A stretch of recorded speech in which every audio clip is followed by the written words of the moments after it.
Welcome back to Podcast Recovery, everyone. We are your hosts, David O. And Eric V. Today we are joined by a avid, loyal listener, which I'm super happy about, Brittany. How are you doing, Brittany? I'm right on, man. I'm living the dream. Awesome. Where are you from, Brittany? I am from, well, I was born in Bellflower, California, but I've been living in New York. I just moved away from New York in 2017, and currently I am back in California. Rad. Awesome. And when were you first introduced to recovery? I was first introduced to recovery in 2017. Mm-hmm. All right. And how long have you been clean? Yep. I've been clean for 6 months. Fantastic. Nice. That's awesome. All right. Well, with all that, with solid all that number, I think. Yeah. Hey, we all been there. And with all that out of the way, we're going to turn it over to you to share your story with us. So take it away. Oh, thanks, man. First of all, I just want to say you guys are the best podcast I've ever listened to, honestly, next to NPR. So thank you for that. Thank you for existing. Thank you. Woo. I like being next to NPR. That's like such a compliment. It's like you're the best thing Seriously. next to NPR. Like that's awesome. Yeah. Yeah, I don't even need Terry Gross anymore, honestly. So, I guess the one thing I wanted to talk to you guys about more importantly, I didn't really want to. I listen to a lot of other people, and the best part I like about your show is it's not a chair. You know, people don't just talk about, oh, I was young and then I felt different. I always felt weird, and then I drank and then I lost everything. It's kind of like the thought process and the pattern behind being an addict or an alcoholic, which I know that you guys are very familiar with. Yeah. So, I mean, I normally like to just start off with the question. People ask me, tell me about stuff, and I guess the only way I can start my story is by the first question that was ever asked to me, which is, what was the question that drugs were the answer?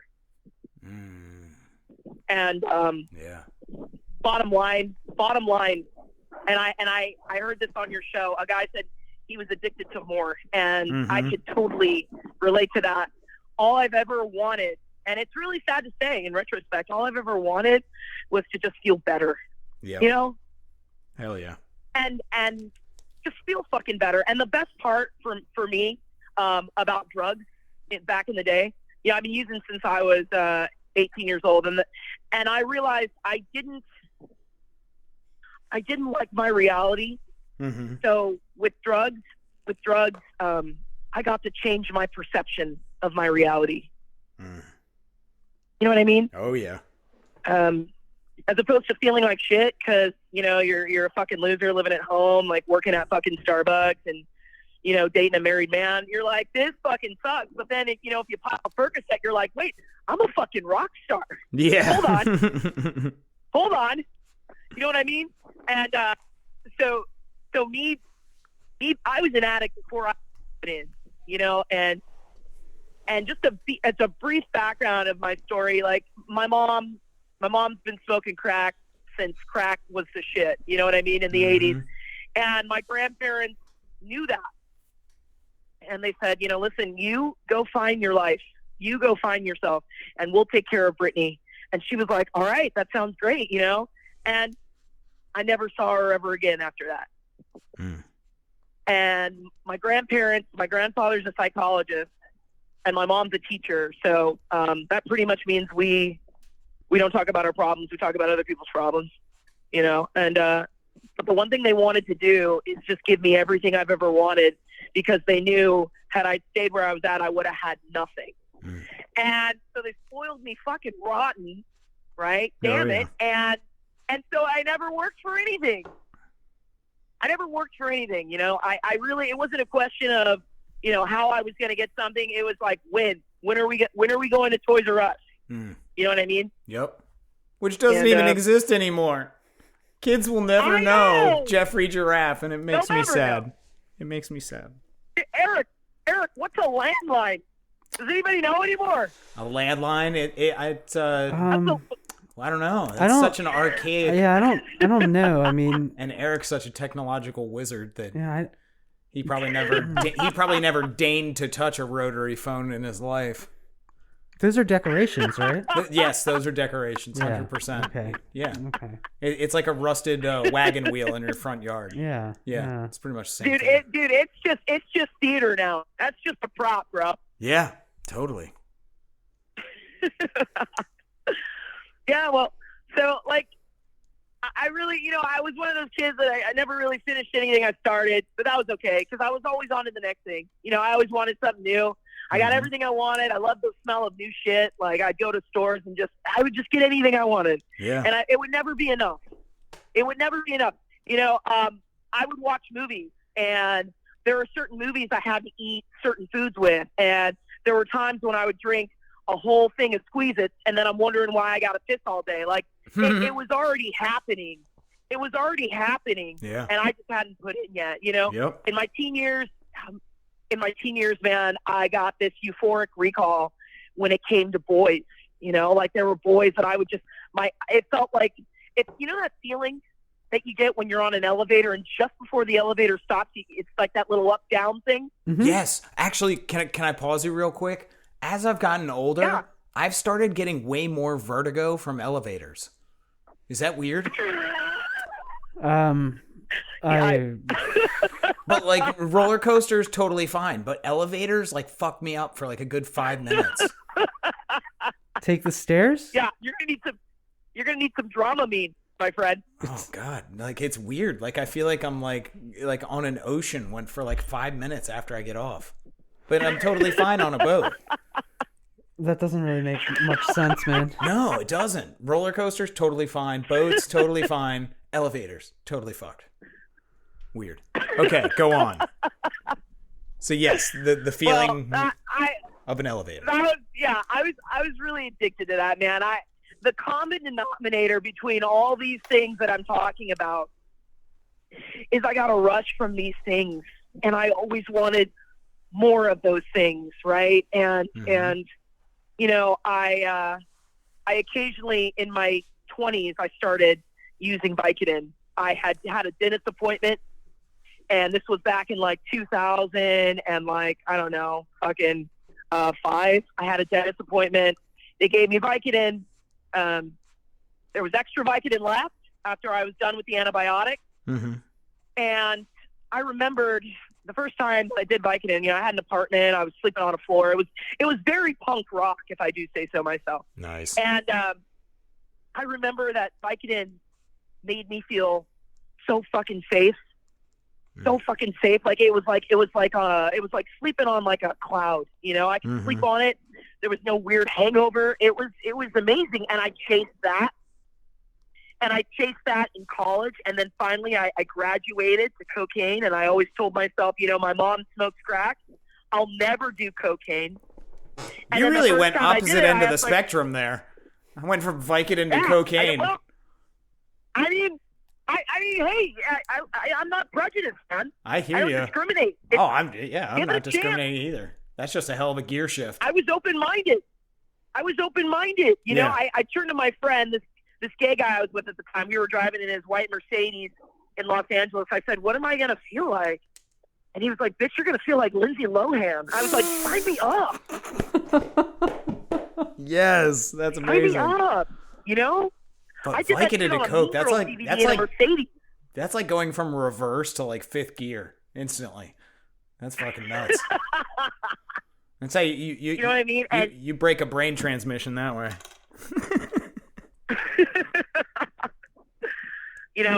There's an author. Her name is Elizabeth Wurtzel. She's dead now. She's a really great author. She talks a lot about her addiction. She did that movie Prozac Nation. Mm-hmm. I don't know if you've heard of that. Yep. So she has this book called More Now and Again, and she describes the feeling, what it's like when you do cocaine. And she says it's a feeling that you feel. It feels like you're tightening time. Ooh. It feels like you're aware of everything and you know what's going on anywhere and everywhere, and you don't have to worry because you know what's going on. It's tightening time. Huh. And that's pretty much what cocaine did for me. Yep. I went to New York after college. I got a scholarship. I got a scholarship to a film school. I was trying to be an actor, a working actor. I was an actor. I was trying to be a working actor. Yeah. And that's when I realized that New York doesn't sleep. Yeah. New York isn't like my small town in California where, you got to call this dealer named Mike who says he's going to be there in 25 minutes, but really he's going to be there in an hour because he's got to re-up and drop his kid off at ballet class. Like, it was, New York showed me that I could get whatever I wanted, whenever I wanted, as long as I had what everybody wanted, which was cash. And I was making a lot of cash. I was working at Red Lobster. I don't know if you heard of that place. Yes, another ancient reference. It's they call it the McDonald's of seafood. Oh, that's a good one. It's very good. That's very accurate too. I don't know. Maybe Long John Silver's. Long John Silver's is the McDonald's. Yes. And let's acknowledge that there's a whole population of people keeping Long John Silver's in business. I don't know how the fuck that's happening. Who the fuck are those people? Who's eating microwaved fish? Like, just think about that real quick. If someone just microwaved or deep fried some fish for like 30 seconds, dude, and now you're eating it. Yeah. Long John's, I don't even, have I eaten at a Long John Silver's? The only one I know of is out in like Western Maryland. No, there's one in Lansdowne, dude. Oh, well, I don't go like. No, you don't. No, yeah. Fuck no. I'm saying like out in Western Maryland, there's one in LaVale. Like, why? I don't know, but every time I don't know how they're still there. No, it's been years. Who goes there? All right, we digress. We digress from the McDonald's of seafood. Oh man, you guys are so fun.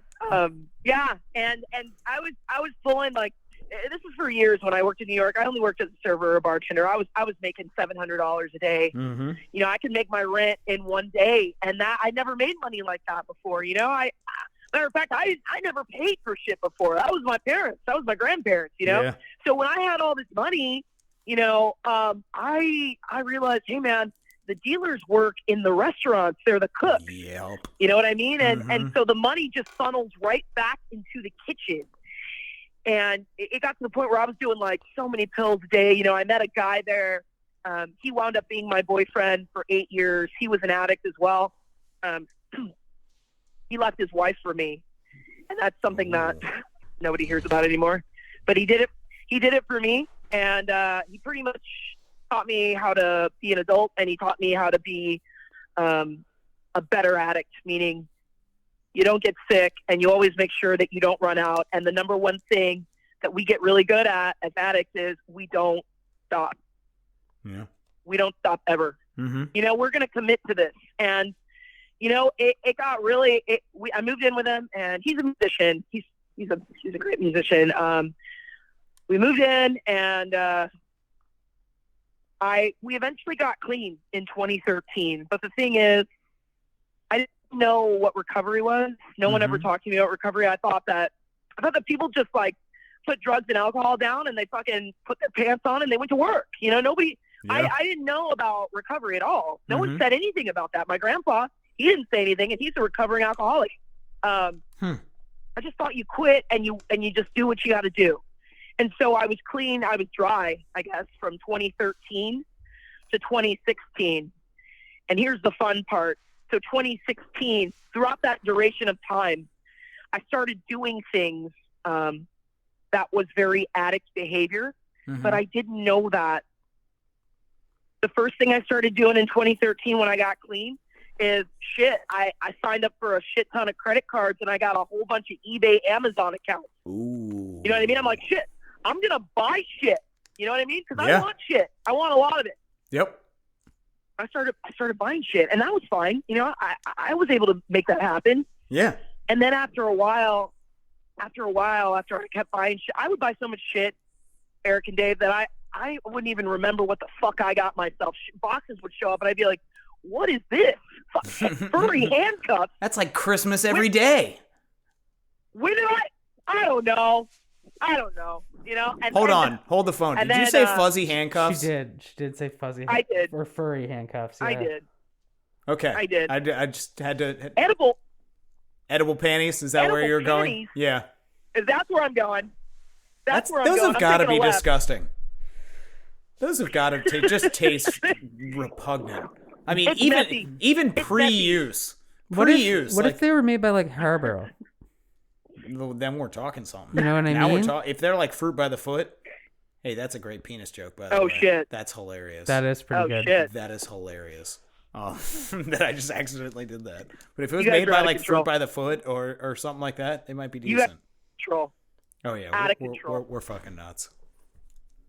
You simmer down. You're in good company. Okay. Anyway, back to buying random shit. Buying random shit, right? And so let me tell you, I started to come, right? And this is the itch that I've had all my life, which is the reason why I haven't been able to sustain any relationships. I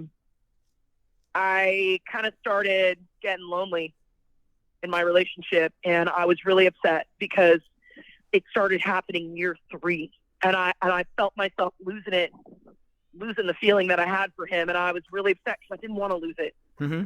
You know, he'd done so much for me and been there for me and just in my entire world. You know, I didn't know who I was without him. Mm-hmm. And eventually I started flirting with people at work, you know? Yeah. And then eventually I started, you know, meeting people after work. And then eventually my friend one day, she was like, girl, you need to download OkCupid or Tinder. And I was like, perfect idea. Yep. Right? Mm-hmm. And I thought I'll just browse and see if there's anybody worth putting on pants for. You know what I mean? I'll just see what I can do. Nice. And eventually, I met somebody, and we hung out. And then eventually, I found myself totally having sex with this person, which was everything I was scared of. But the thing that scared me more is when I was done having sex with this person, I didn't feel guilty about it. Ooh. I felt nothing. Yeah. I actually justified it in my mind, like, dude, I know it's fucked up, and I have loyalty for my boyfriend, but this is something that I have to do because this is a need that I have. So it was kind of like taking insulin. Like I that was justified. You know what I mean? Yep. And I kept doing it. I was cheating forever, you know? But then after the guys would realize that I'm clean and sober, all these normie guys were like, dude, I don't know if I could handle your lifestyle. Like, you don't understand. I don't know if you do, but guys, when they would find out I wasn't drinking or using drugs, especially not drinking with them at bars, they would feel really betrayed and bewildered at the same time. You know, they would feel offended. Like, I'm drinking and you've been drinking a Sprite the whole time. Yeah. You know, like, I would even have to tell the bartenders, like, hey, if this guy orders me another drink, just make it a Sprite. Don't tell him. You know what I mean? Just do it. Yep. So the bartenders knew it. They knew. They were in on it. You know what I really always wanted to do? I just wanted to go to a bar and just order a glass of milk and, like, Clockwork Orange it. Oh, my God. That is badass. Yes. Well, isn't that... Except for there's drugs in that milk. Well, but wasn't that also a milk bar? Yes, right? it was a milk bar. Is it really? Yeah, that's what it is in Clockwork Orange. It's a milk bar. And there were drugs in it. It was Moloko Velocet is what it was called. And there were drugs in the milk. Yeah. What? Yeah. Oh, my God. I just rocked your world, didn't I? I never heard that. You can always go Jeff Bridges, you know, and go White Russian, right? Oh, yeah. Man. Right. There's a fucking beverage here, man. No, but I really just want to tell him that it's milk and it's 2%. Yeah. That would definitely throw a guy off. I just want to get weird. Is that okay? I think that's fucking cool. Yeah, right. I think there's some really good like there's a lot of lines you could go off of depending on the percentage of milk you get. You know, like I'm like 2% into this conversation. Oh wow. Or like, hey, I think you're the whole package. Can I get some whole milk over here? It's like, I know it's 2% milk, but what's the other 98%? Yeah, just be real weird. Yeah. Like staring into each other's eyes. Kind of like what we're doing right here. Yeah, what we're doing right now. I hate two things. Liars and skim milk. I hate them because it's just water that's lying about being milk. I wish I was there. I wish I was there drinking out of the coffee mug that you guys have on the shelf somewhere. You know? I usually have a coffee mug with me. I'm fucking failing tonight. I don't drink coffee after 5. That'd be dope. You're a fucking tool. Okay. Yeah, I'm old. I'd definitely be hitting on one of your interns just before the show. I'm not gonna lie to you. We have interns. Well, all of our interns are cats. I don't know. So unless you're Okay. They are unless we're cats. crossing that bridge, like let's not do that. We are crossing that bridge. The cats are becoming Human. Yeah. They're becoming like what's it? What is that? Anthropomorphic? You're anthropomorphizing your cats? Yeah, man. I mean, you did give them human names like Elliot, you fucking weirdo. Oh, hey Elliot, what's up? Hey, I now have a cat in my face. Okay, so where were we have digressed so far. Boyfriend. The boyfriend, yes, you were cheating on the boyfriend. boyfriend. And then the guys, musician. you were gonna order milk at the bar. Yes. So it started getting weird trying to date normies. Yeah. Because I was already living with an addict, so I didn't want to do that. Mm-hmm. And it was, the relationship was getting so stagnant. Like he and I were both really scared of success. Looking back in retrospect, like I had an opportunity to audition for SNL, and I didn't take it. What? Because I thought, I was like, I'm not going to take it because if I go on SNL, no one's going to take me seriously as an actor, and it's going to take me forever to get fucking like notable parts, serious roles. That's what I fucking told myself, when really I was just fucking scared, and I felt like I wasn't funny enough. Yeah. You know what I mean? So I backed out, and then one day I was bartending, and some guy came in. He worked for Sony Records. I said, hey man, I know this musician. He's fucking great. Guy's like, here's my card. We can get an interview with him. I told my boyfriend that, and my boyfriend freaked the fuck out. Like, he had worked so hard on his music, and I gave him an opportunity, and he just, like, I don't know what he did with the card. He just got scared. And his justification was, if I go to this record label, they're going to make me sing songs that they write, and then I'm never going to be a real musician. Mm. You know what I mean? Yep. And that's how we hid. And then eventually, and this isn't attractive at all. After all the men were gone, I started eating. I started eating so much, I would go to 31 Flavors and buy an ice cream cake, and they would ask me, hey, what's the occasion? And I'd be like, my fucking couch. Yeah, it's Hey, I'm fucking gonna eat this Tuesday. myself, alone. Mind your business, Karen. That's always their names, right? It's always the Evelyn. name. Yeah. So I blew up. Nothing fit. I was really depressed about that. So then I discovered ZQuil, and I don't know if you know that, but that's the new non-habit forming sleeping aid from the makers of NyQuil. Ooh.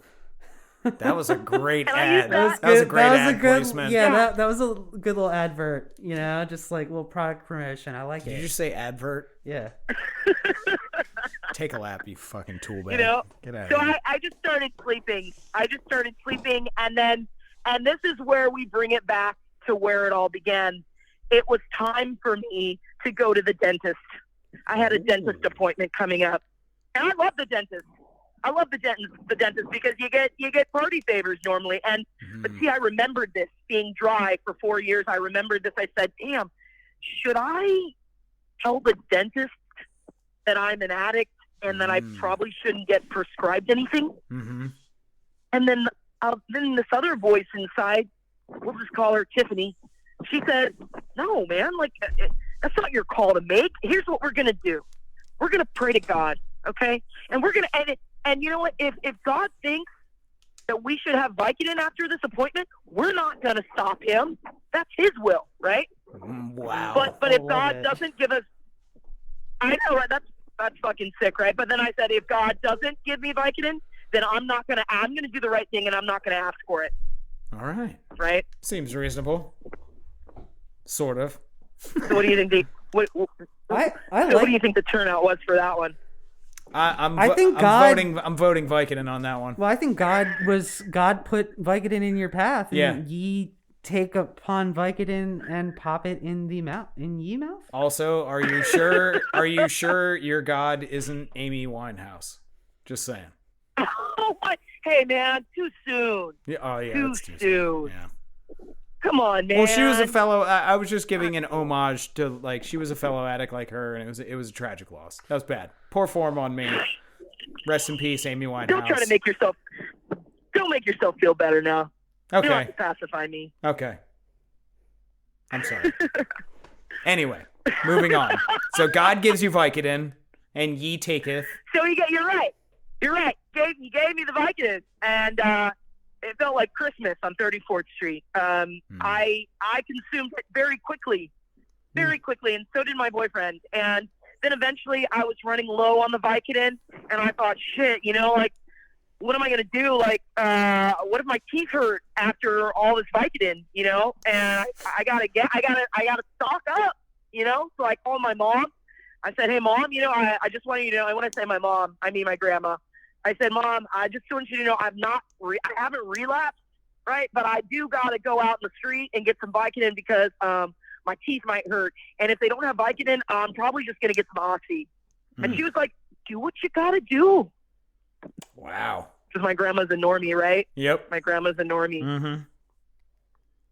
She goes, well, and I know we're not from Wisconsin, but every time I do my grandma's voice, I just make her from Wisconsin. She's like, you just go out there and get what you need. Honey, don't you know? You just gotta make sure your teeth don't hurt.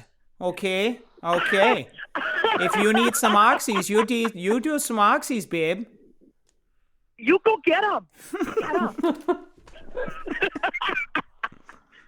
So I got them, and then things started getting really shitty. I started hanging out with my neighbors, Joey and Johnny. They sound like I fucking knew that they winners. were always, yeah, they're fucking Italians. They were my buds. And they were my neighbors, and I never knew what they were doing, but I knew that they were always doing something. And eventually, I went up to them. I said, "Hey, man, like I can't afford oxys anymore. It's $30 a pill. The $2,000 in my savings account is pretty much gone. Like, is there anything? Can you guys help me out? Because I'm on the run now." And they're like, "Hey, listen, we don't have pills, but we have something that might make you feel better." And let me tell you something, David and Eric.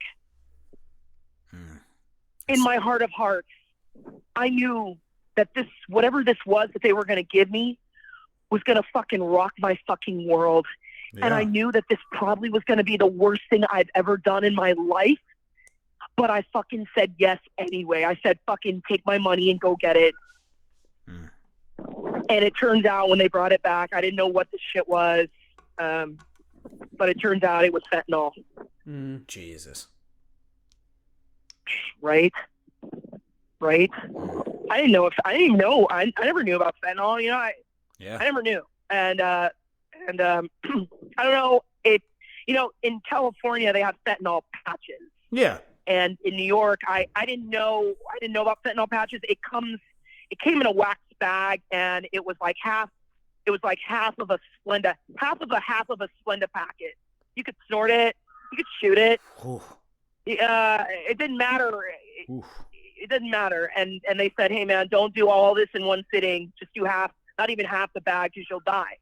Mm-hmm. Eventually, it got to the point where my boyfriend and I were doing 10 bags a day. Mm-hmm. Jesus. 10 bags a day. Doctors ask me how I'm even here, and I'm like, man, I'm going to be honest with you. I don't fucking know, because when I get in my addiction, the last thing I want to do is just fucking die. It's really it. I'm good. I don't give a fuck. I don't need anything. I don't care. I just want to go off into oblivion. Yep. I just want to be fatally cool. And I lost everything. I lost my job. I lost my apartment. I lost my relationship.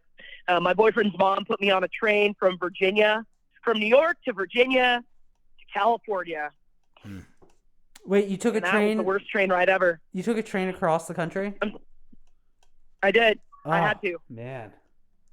Yeah, but she was ill. They put me on. That's probably horrible. They put me on a train. Yeah, it was the only way I could move, because the fentanyl started shutting down my respiratory system.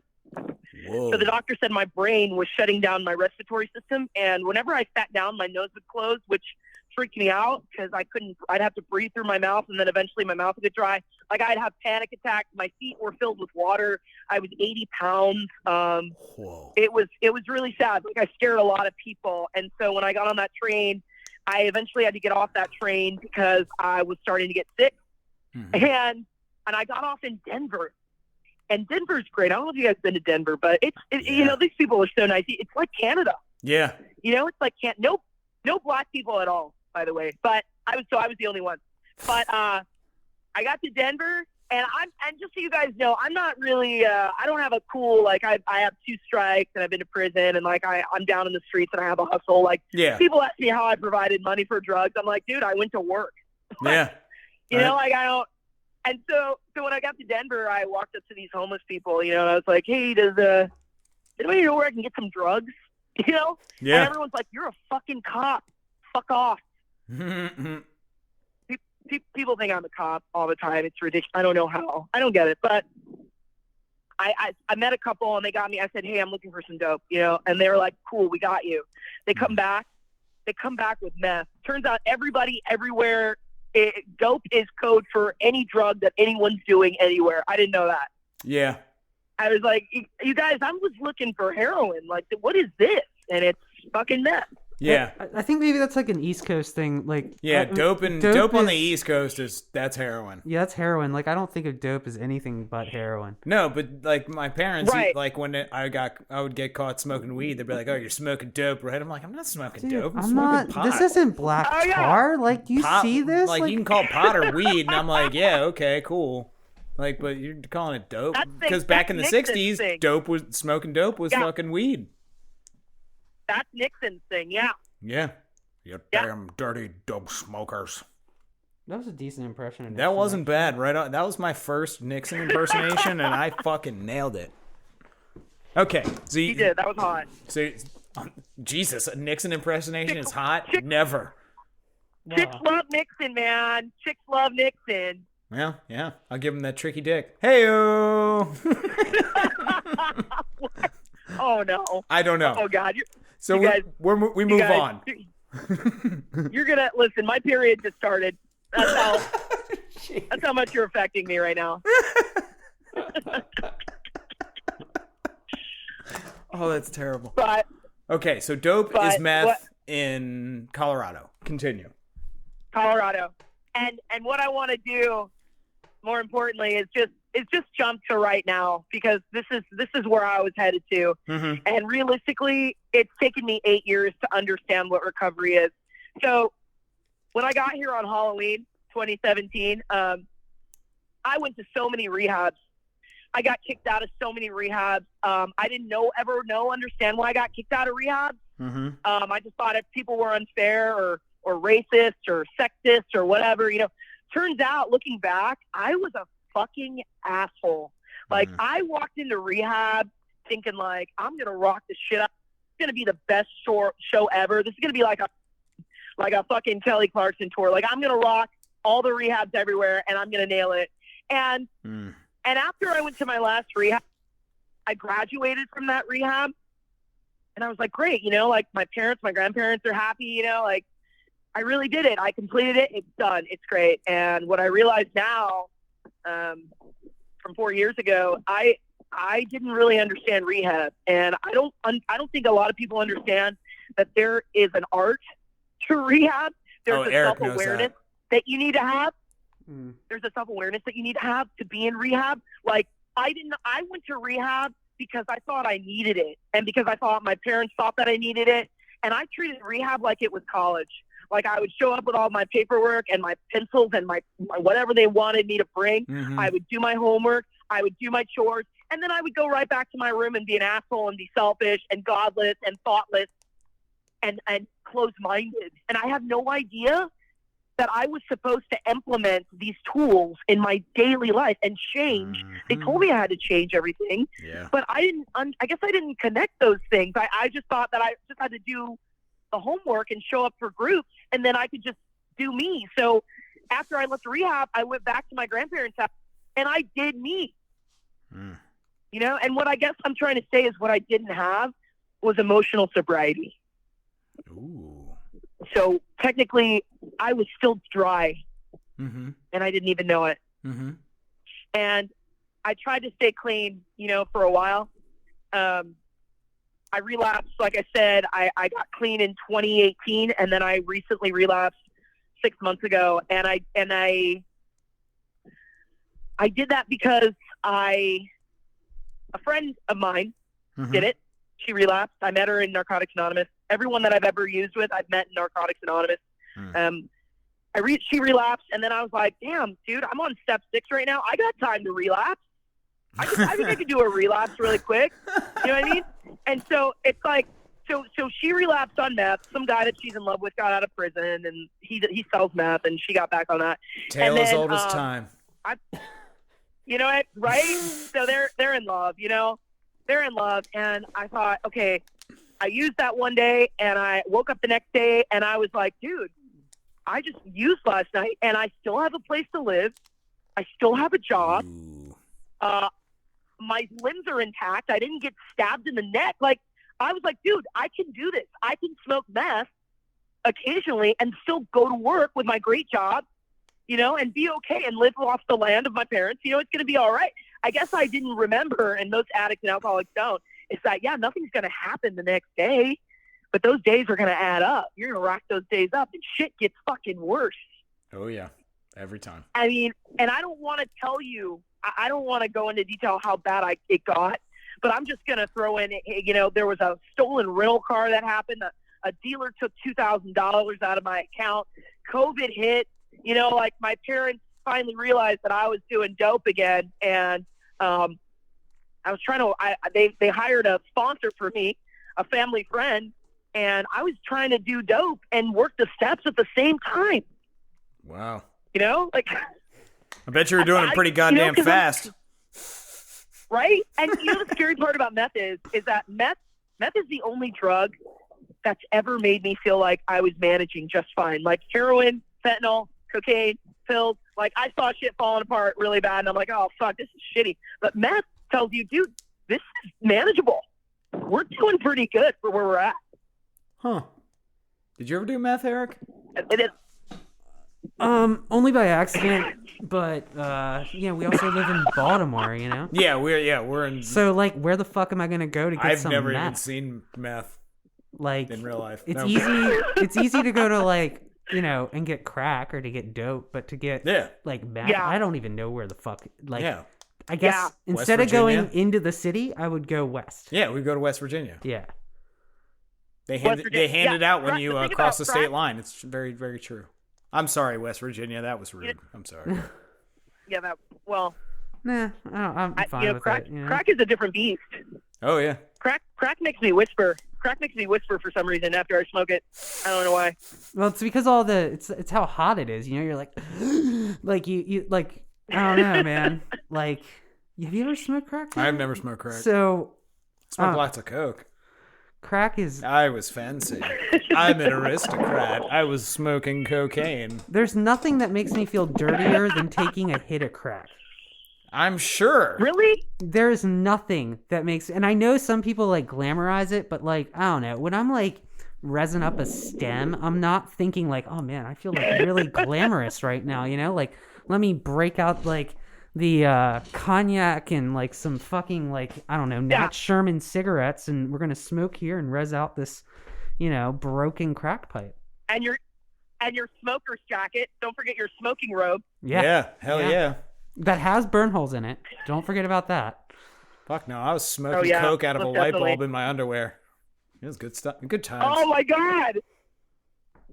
Good times. Why did I get excited? That's odd. Okay. Oh my god, a light bulb. I have those. I have those in my house right now. I'm gonna journal. Every time I turn on the later. lights, it fucking triggers me. Okay, so anyway. Where were we? We're at just getting to COVID times. Yes, COVID. Yeah, COVID. The dealer stole $2,000. There was a stolen rental car. Yep, it was embarrassing. My parents found out. I told my sponsor that I was using. And what kind of rental car was it? It was a 2019 Nissan Altima. Oh, okay, that's fairly respectable. The girl who I relapsed with, I got her a rental car for $46. She wound up spinning out on meth, and she stole the car from me, and they charged me $100 for every day that car wasn't returned. I eventually had to hire a private investigator to relocate the car and to render the car back to the rental company, and that cost me $1,000 as well as the towing company. That cost me. And as far as the damages in the car, she had a lot of things, random things like, fax machines and hammers and cereal. God, I love the way the mind of a meth head works. That's great. That makes sense to them. That makes complete sense. Something was happening there. But what does that mean? Like there this fax machine, a hammer, and some cereal. We got plans. Right? Hey, man. You flatten some Fruit Loops and send them through a fax machine. You have no idea what you're capable of. Dude, it was embarrassing. But you know what was worse? The worst part about this story is it's like all these people that I've hung out with and used with, my number one character defect is I expect unhealthy people to make healthy choices. I gravitate towards hanging out with homeless people and addicts because then I don't have to feel like I have to accomplish anything. I don't have to feel like I have to be someone or strive for anything. I don't have to be a strong Black woman. I don't have to be a role model. I don't have to be anything except all I have to do is accept the fact that I am a junkie and my only job is to get drugs. That is when I practice acceptance the most because I'm okay with giving up in my addiction. And I'm okay with giving up because my entire life I've always been that kid who everyone said had potential. Always. Yeah. But the whole time, man, I've always felt like an imposter. I've always felt like the underdog. Yep. I never really saw myself to be famous. I wanted to be an actor because I wanted to be famous. I was good at acting, but I didn't like the work, and I didn't like the politics or the industry. I just wanted to be fucking famous because I just wanted to be liked. And more importantly, I just needed, honestly, to be liked by one person, and that was my mom. Oof. Yeah. All these people that I've told you about, I don't have friends. I had hostages. Ooh. I just really wanted you to care. And the weird part is that these people couldn't care because these people are broken as fuck. When did I think that this was going to work out? Mm-hmm. Yeah. That's my biggest character defect. I'm really insecure about myself. And so I just hang out with people that are at the bottom so we can all be at the bottom together and somehow create this bond that's not really real. Yeah. Pretty fucking lonely, man. And my head is it's where I've always lived, and so when I'm using, I can just be okay with everything and everyone, and nothing hurts because it's people say insanity is doing the same thing over and over again, expecting different results. I hate that thing. First of all, I think insanity is doing the same thing over and over again. It's knowing you're going to get the same fucking result and doing it anyway. Yeah. That's what I think. Yeah. And just being completely okay with the same shit. Same shit. It's like it's normal because it feels familiar. Yeah. You put two and two together, like you see the fucking equation. It's like me plus this equals a fucked up outcome. Guess what? Fuck it. I'm going to do it anyway. Right. Yeah, it wasn't a fucking mystery to us. And like that's the thing that like normal like the muggles don't understand. And it's like, oh, you guys are having a good time. And it's like, no, it stopped being fun a long fucking time ago. A long time ago, man. Like, you don't even fucking get it. It's like, oh, you guys are just getting high and living on cloud nine and doing your own fancy dancy things in your high world, and you have a choice. And it's like, dude, no. Like, I didn't have a choice until I got clean. Right. Then I had a fucking choice. All right. So the last 6 months of recovery. So you finally get clean in COVID. Oh yeah, I finally go into rehab, right? And I go to detox, and there's a shit ton of meth at the bottom of my purse that I know they're not going to check. They take my torch guns, they take my Pizos, But they did not run their hand to the bottom of my purse, which I knew they wouldn't. So I pretty much used all throughout my detox. And then they transferred me to another rehab because they needed to fill beds somewhere else. And then I went there, and they're like, okay, we're going to test you.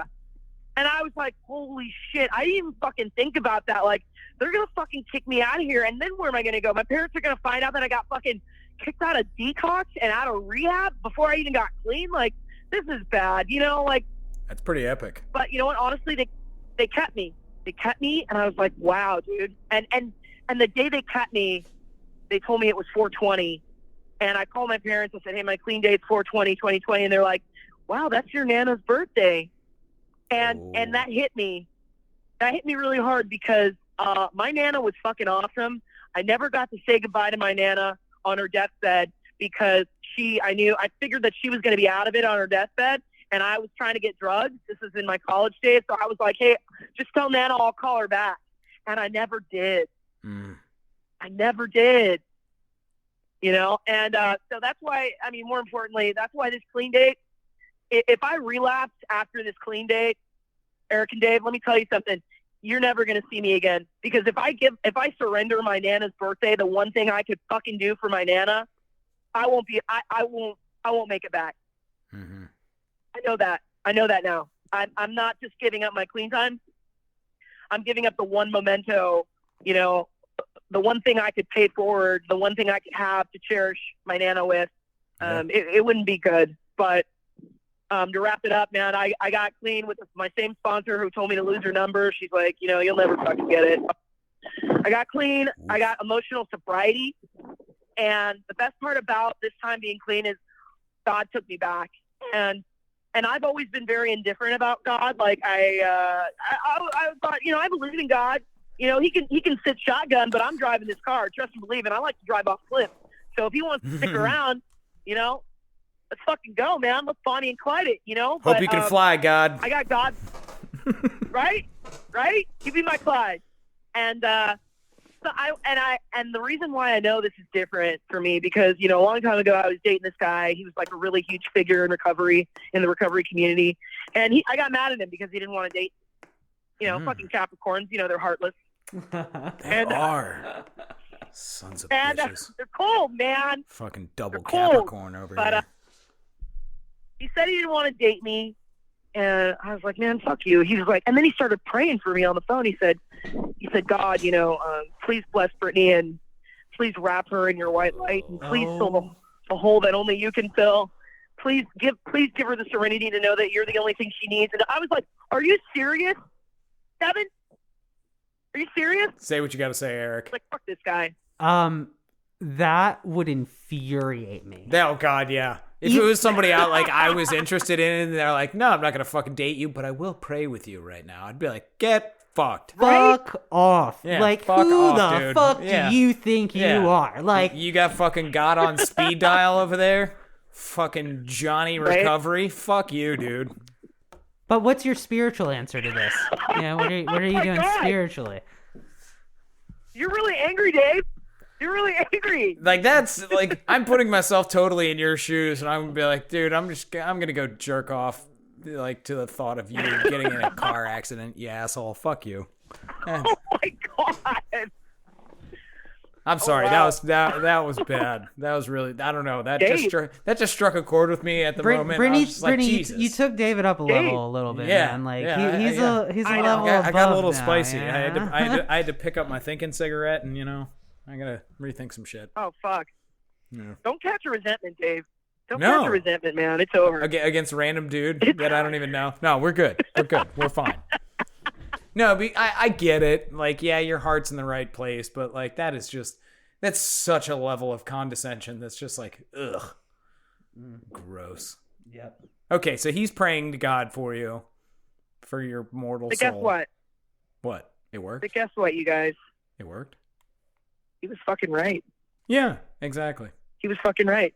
He was fucking right. And the only reason why I know this is because today I get up at 5 a.m. every day and I meditate and I pray for people, and I don't pray for shit that I want. I don't pray for myself unless it's to help the next suffering addict within and outside these walls. I pray for children. I pray for my friends that are out there right now. The girl that I relapsed she's out there in the streets right now. She's fucking crazy, and she thinks she knows magic. Nice. Okay? What kind of magic? She's lost everything. I don't know. I don't really fucking know. Does that matter? I don't know. Well, yes. How does that matter, Eric? Well, are we talking like Harry Potter? Or are we talking about like Gandalf? Well, no, I mean, well, let's not get into the fantasy magics here, but are we talking like David Copperfield or Harry Potter? I think it's mind control.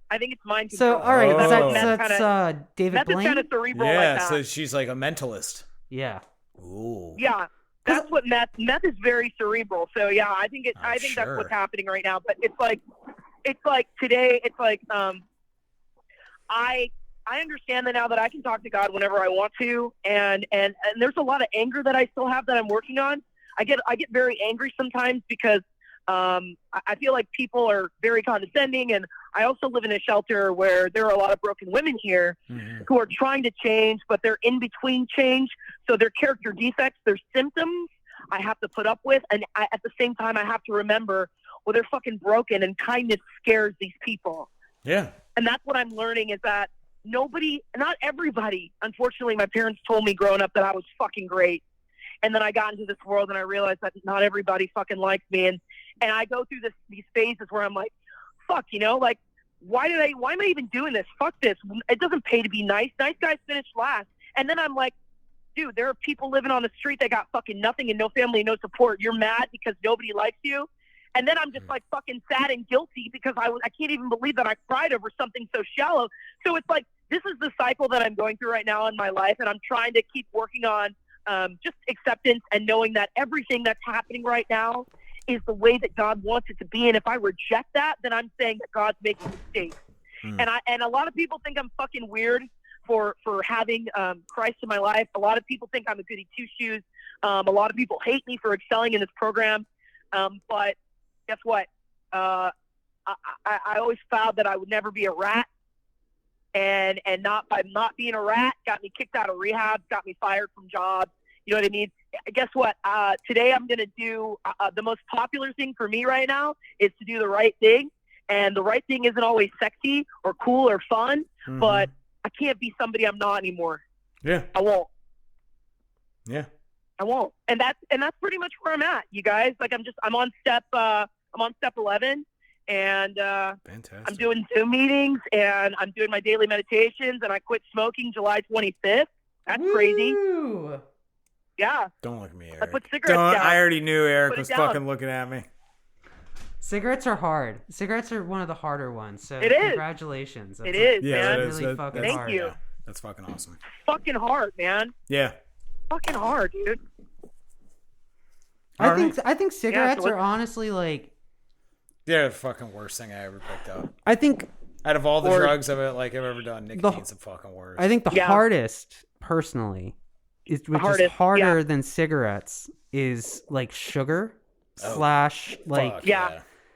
and you don't think about Because you don't it. even think about You don't it. think about it at all. But I just ordered like $200 worth of like different types of drinks and candies, and like I was like, Wow. well, it's like it's about to be that time of year where I want to just be inside. I don't want to go to the grocery store. So, That's been all year, Eric. well, I know, but like COVID might uptick again. I'm prepping. Like. Jesus. But I also Okay. just wanted some drinks. But I think sugar's pretty hard too. Sugar's fucking really hard, dude. Or just Hell yeah. even if you take it Sugar's to like hard. processed or like added sugar, if you just like stuck with like fruits and like natural sugars, it's still just like It's still tough because it's still fucking sugar. hard. Sugar, There's man. Sugar, yeah. You're it's like, fucking oh, hard. I'm eating an apple. I'm healthy. That's your 13th apple, Ashley. Calm down. Well, that's like a fucking A&E, taboo addiction thing Nice. there. you Yeah, it's know? like the guy who ate so many carrots, Nice. his skin started turning orange, Hey, and then he was voted president. No. Hey, ooh, sorry, just kidding. Oh my God. That was good. That was a good one. All right, moving on to the question David, portion. There's no leaning, so. But That go was on to your just a question. funny thing to say about carrots. Go on to your question. Okay. I'm going to start with a Yes, I'm excited. I'm going to start with a fun question. You are both an East Coast and West Coast resident. Yeah. Which one is better, and what do you find funny about people from each coast? these are hard-hitting questions, and thank you for that. This is deep. The East Coast is better, and the reason why the East Coast is better is because, California, the West Coast, they give a shit about who you know. Everybody wants to fuck everybody so they can get somewhere else. East Coast, they're like, nah, we want to know what the fuck can you do? How much capital can you generate? What's your skill? I love it. That's 100% accurate. Yeah. That is really accurate. And are those yeah, for sure. Are there any like funny quirks you find about the West Coast or the East Coast? The West Coast, oh man, the men here haven't changed that I used to date since high school. They're still wearing Curly and Volcom and fucking Affliction shirts with sandals with jeans. Yeah. That was like, I hate it. That was like 2004, man. Yeah. Dude, the OC. Never, and the worst thing about West Coast guys is it's like they're not honest about not being that into you. Like on the East Coast guys are like, listen, I'm fucking her, but I'm fucking you too. If you're okay with that, then we're good. You know what I mean? Merry fucking Christmas. I fucking hate your guts, but Merry Christmas. You know what I'm saying? That's true. That's an accurate representation. That is 100% accurate. Wow. Yeah. You're completely right. But it's the honesty. See, that's the hit. Yeah, yeah. That's the hit. That's it's the the hit. honesty that love East Coast guys. Yeah. Love East Coast guys. You're thinking of the exact same person I am, aren't you, Eric? Who the honesty about just fucking around. Oh, I was just thinking about when I was in that stage of my life and I was like, look, I'm not really looking for a relationship, but like we can bang it. I just want to have sex. Are you good with that? Yeah. Yeah. I feel so skeeved out when I think of that period of my life though. I'm like, that's disgusting. Yeah, it was when I was 27. It was ugh. Things got weird. But let's move on to the next question. So, well, there's a funny thing though. West Coast girls, they're like, last thing though, but it's funny here because West Coast girls, if a guy says, hey, I want to use a condom, the chicks are offended as fuck. They're like, are you fucking kidding me? What do you think? I have something? What? Are you serious? Well, isn't that fucking weird? Condoms are also for preventing pregnancy. Yeah. So there's so many aspects. Multiple. I did not want a using baby at all. Yeah. Fuck no. Dude, but I've been pulling out for years. The pullout is 1,000%. Yeah, but hey man, spraying and praying that's a tough thing to do. It is, yeah, it's especially when you're fucked up. Like sometimes you don't know. I mean, a lot of times nothing's gonna happen. Period. Like there's a chance, but there is a chance. 100%. Yeah. All right. So that's weird. You guys like having sex when you're fucked up? Okay, I'm sorry. I'm saying I don't like to mix the two. Yeah. Wait, you don't like to mix the two? What? Oh. No, I do not mix the two, man. See, everything is separate. Whoa. See, I could write an entire book about the different drug combinations and having sex while on them. Yeah. Feels like. And Ooh.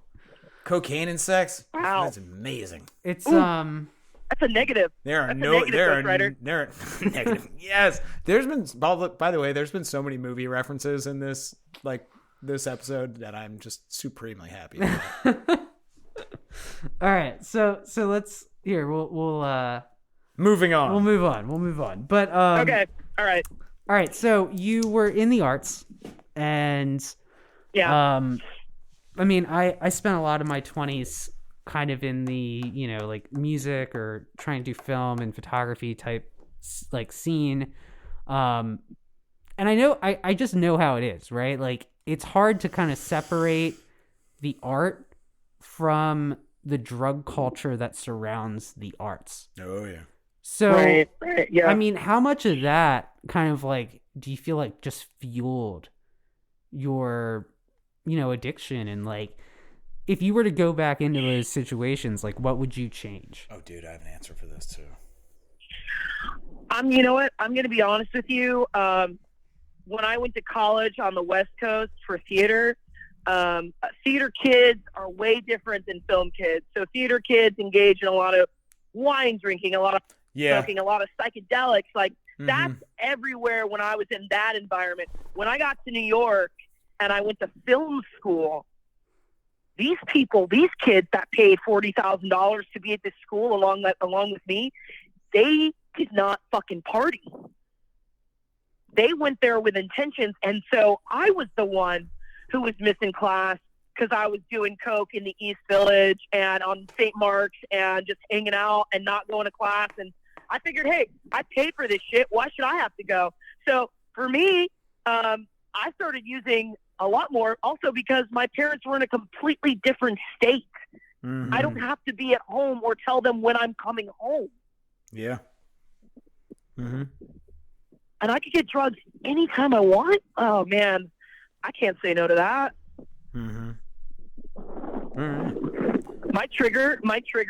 My number one trigger, man, is being alive. Because when I wake up in the morning, there's an opportunity to get up and go get drugs because I'm alive. That's been the hardest part. That's what's fueled everything for a long time. Is just being alive and having the opportunity, having options. Yeah. All right. Okay. To the serious question.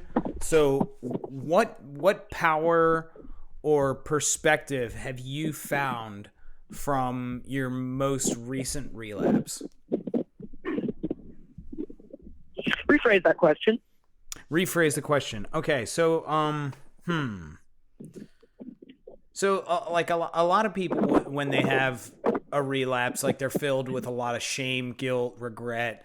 But then other people, Eric included, they truly find a power and a lesson from their last relapse, and then coming back. So have you found any sort of like something reassuring from your relapse? Yeah, actually, that's a great question. That's a really awesome question. This relapse, what I've taken away from this relapse, the biggest thing I've taken away from this relapse is my grandparents are not going to be alive forever. And one day everyone will die and I will be responsible for myself. And I've never had to be responsible for myself because I've either been in a relationship or I've been with my grandparents, which are the most consistent things that I've made sure. I've never been independent.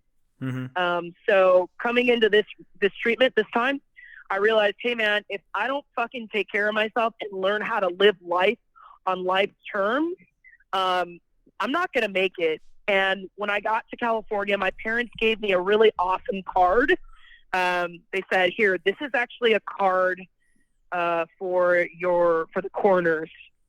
So when you die, you keep this card in your wallet, and when you die from an overdose or whatever it is you're going to do out there, they're not going to call us to identify your body because you're going to have this card, and on this card is a serial number. They're going to run this number, and they're going to know exactly who you are and where you've been and what your name is. Holy shit. And then the burial will be taken care of, and you will be cremated. And I cried.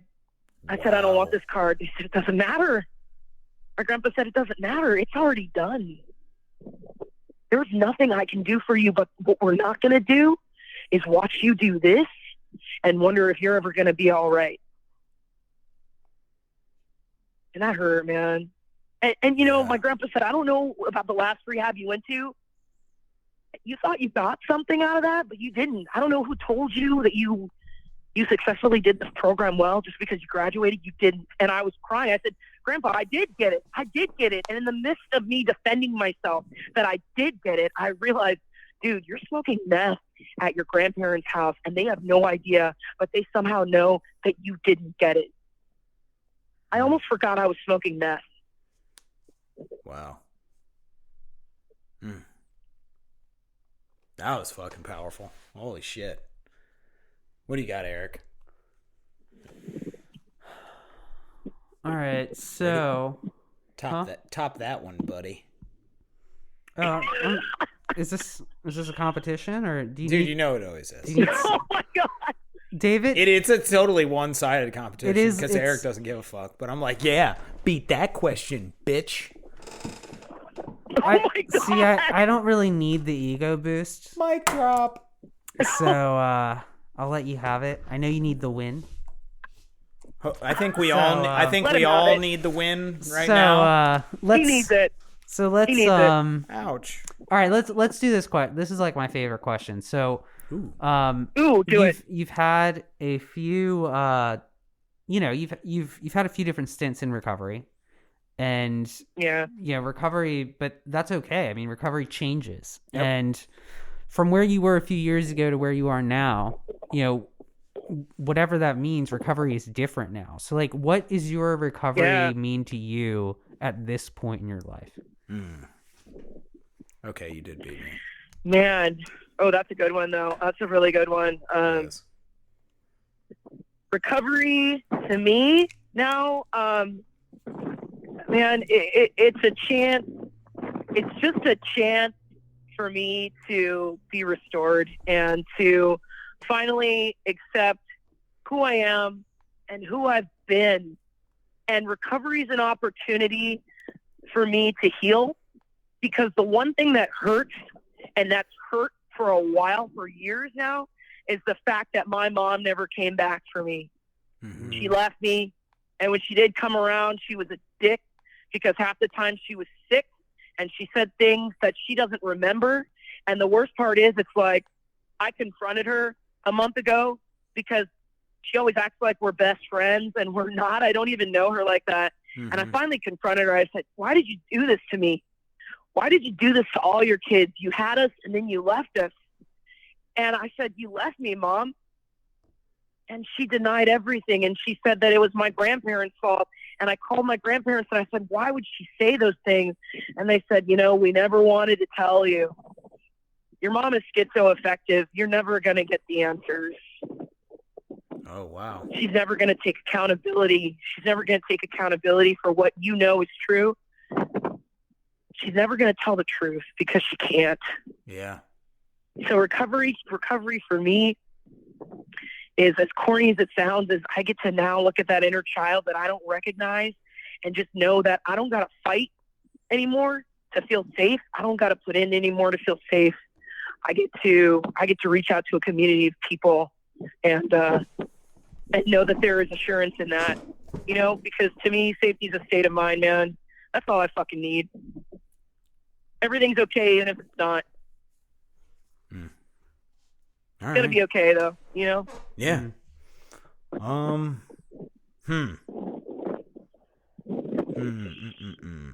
Which question am I gonna go with? All right. All right. I am gonna do a round table question. All right. For all three of us. So it's a favorite quote or passage that you have that is outside of recovery, but you can apply it, maybe not necessarily strictly to your recovery, but in your everyday life, to just like recenter yourself and like move on. Just some quote or some small passage from like wherever, not out of an NA text, that helps you in your day-to-day life and or recovery. That's a really good one. Mm-hmm. Okay, I have two. I have two, and I want you guys to know this, because this is fucking important. All right. My favorite college teacher told me, he says, this is about the industry and about life. He says, you know what? Don't listen to what people tell you, because in all actuality, nobody knows nothing for sure. Nobody knows nothing. Mm-hmm. Find out for your fucking self, because nobody knows nothing. Mm-hmm. And I believe that. I didn't understand what that meant before. Yeah. But it's like, so many people steer you in the wrong directions and think they know what's up, and really nobody fucking knows what's up. Yep. Until it's up. Mm-hmm. And the second quote that I'll say defines my whole my entire life is, I don't know if do you guys have kids by the chance? You guys have any kids? We do not. That you know of? Nope. Not yet. Okay, good. I don't either. That's fine. It's millennials for you. Fucking right. We were in rehab and we were watching Princess and the Frog. You know, it's that Disney movie. Yeah. Yeah, you know, fuck yeah, we're huge Disney that fans. black Disney movie, the only black Disney movie. Yeah, Tiana. Man. Yeah. And there's this bad guy in that movie. The fucking he's Shadow the Man? Witch Doctor Man. Yeah. Yeah. Hell yeah. He's a Shadow Man. He's a Shadow Man. He says the best line in Disney history. Okay. He turns to someone. I don't know who the fuck he's talking to, but he turns to someone. And he says, "You got what you wanted, but you lost what you had." Oh shit. And I thought that was fucking dope. I tweeted it, bro. Instantly. I was like, fuck yeah. That is a deep ass line. I got what I wanted, but I lost what I had. Oof. Way to hit it, Shadow Man. Good stuff. Disney for the win. Always. Yeah. Disney for sure. the win. What you got, Eric? What is your outside quote? Could be a song lyric. Well, I don't have one on recovery, but I do have a great quote from a video game article that someone sent me yesterday. Okay. Which is just comical. And I want to start using in my daily life more often. Okay. Ooh, Halo tonight. Maybe. So bringing Dubai to Atlantic City on a budget. What the fuck does that mean? Dude, that is nonsensical What as does that fucking shit. mean, man? That is garbage. What does that mean, man? Give me another one. That's garbage. It's garbage. What do you mean? That's garbage. I'm bringing Dubai to Atlantic City on a budget. Wow. That means nothing. Wow. That is gibberish. Give me something else. That's all you Wow. got. That's all you got. That's all I have. You don't have a for single like poignant song lyric, nothing. Not like all you don't. Not all you need is love. Nothing. Anything. I mean, unless you have it, like, you know, I mean, there's nothing I can say that's going to inspire someone. Are you looking for inspiration in your own personal life, or, you know? No, I just want to hear what inspires you. Yeah, have you like never heard or read anything? It's like, oh, that really sticks with me. There's nothing when you. He's just looking up. No. There's nothing when you ask me the question where I'm just like, oh wow, let me reflect on this, you know, this great Dylan lyric, or, you know, maybe like something from Lennon.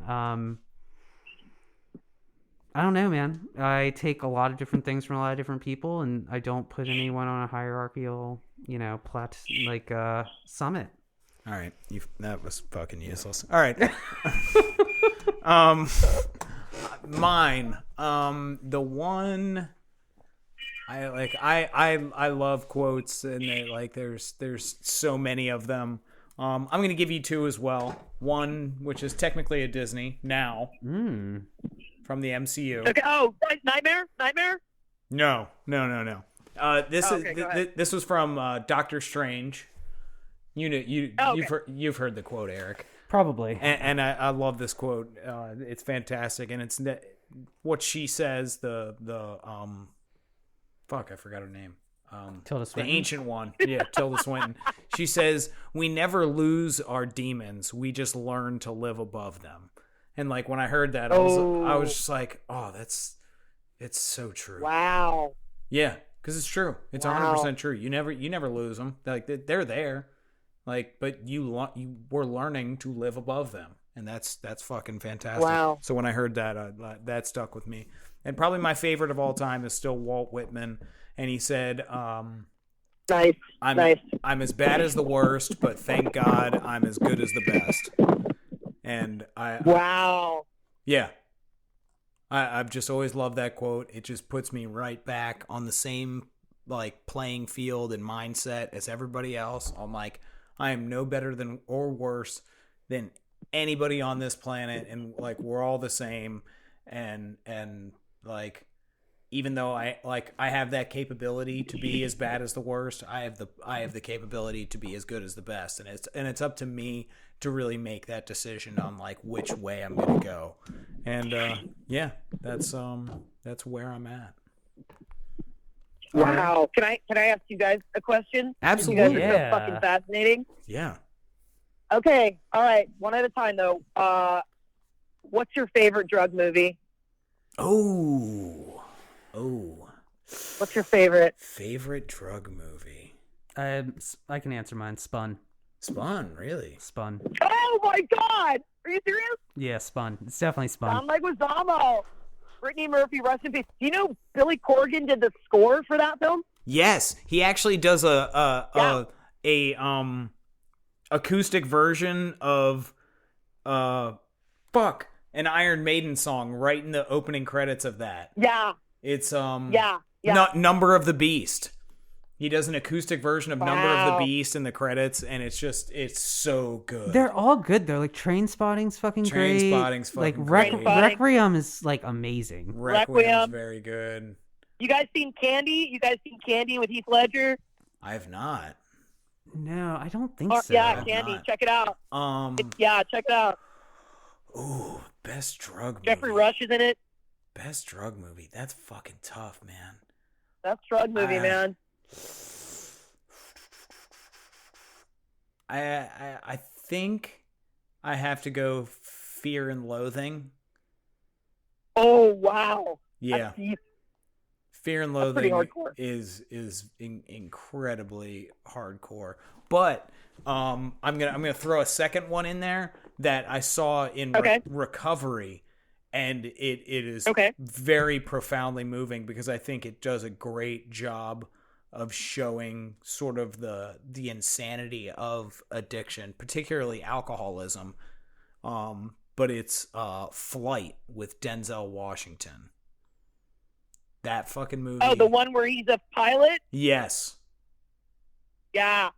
Yeah. So good. That was a good one. Like the That was really good. Yeah. The way his addiction manifests, his alcoholism manifests and everything, and how it's very subtle, and like I think if you're in the recovery community you pick up on those subtleties. I don't think a lot of people did, but like his rationalization and justification for like he was like, yeah, so I was drunk flying, but look, I just saved a whole plane full of people, so it's totally fine.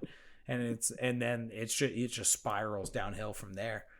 And yeah. You know what part in that film was like fucking like took my breath away? When he is wrestling with himself in the mini fridge. Yes.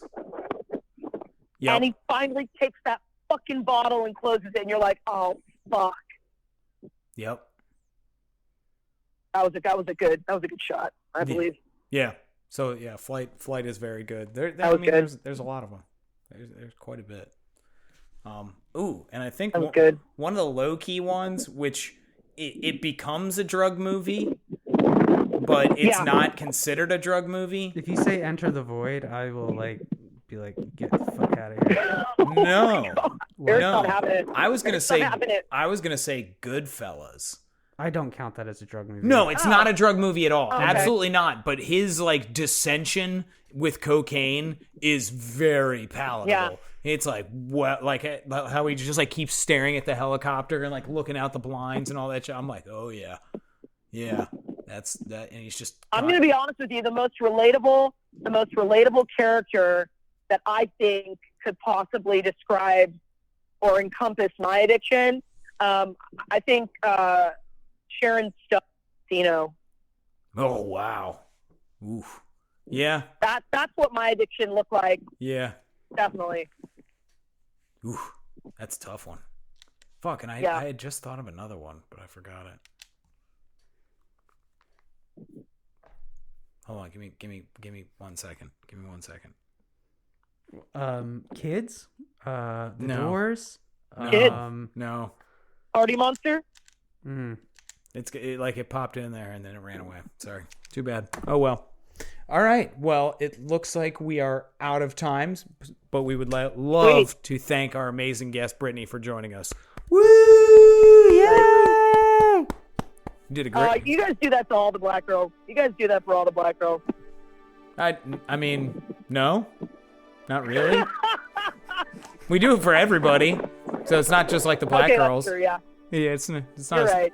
It's not a sexual or sexist or racial thing. We like to make sure that everyone. Sorry, that was wrong. To make sure that everyone knows we have a real laugh track here, or not laugh track, a real. I want a real clap track. Clap track. But we don't have one. I told you I'm not gonna make. I like our you know. I like this like folly that we're creating in studio in real time. It's true. That's true. It Or is great. fully. No, but like genuinely, like without the clap and the clap track for everybody, you did a fantastic job, and I think Eric would agree. We want to continue your recovery journey, and we're gonna have you back on. That'd be dope. For sure. We're definitely gonna have you back on, especially when you get closer to your year. We want to hear more of the exciting saga of Brittany. Sweet, man. Thank you, guys. Absolutely. All right. Well, here at Podcast Recovery, we are aiming to expand the scope of support for recovering addicts. Accessibility and convenience of helpful services is paramount to combating addiction. We work to bring the message of recovery to every addict, wherever and whenever it is needed. We believe that a powerful voice of recovery should be obtainable, practical, and at the touch of a button. Every addict deserves to hear a message of hope, and Podcast Recovery is here to provide it. And I'm going to turn it over to Eric to some messages. That was the worst. Fail. Fail. Epic fucking fail. All right. So, here at Podcast Recovery, we need your help to keep the mics on. And, you can do that by becoming a member of our home group here at Podcast Recovery through our Patreon page, or throwing some money in the digital basket on our PayPal account, which you can find all of that information below, as well as every social media account that is at least currently relevant, that we have accounts on, such as YouTube, Facebook, Twitter, Instagram, etc. We do not have a TikTok, though I hear it's cool. We're not doing TikTok. I think you'd like TikTok. A lot of dancing, from what I hear. I can get down with that. I think I do like it's dancing. good. Yeah. No, you don't. You're a fucking liar. What? So I love fucking dancing, motherfucker. Yeah, back to you, David. You're such a jerk. All right, everybody. Thanks for joining us. For more information about Eric, Carly, Allie, and myself, go to podcastrecovery.com. But most importantly, everybody out there, please stay safe and stay clean.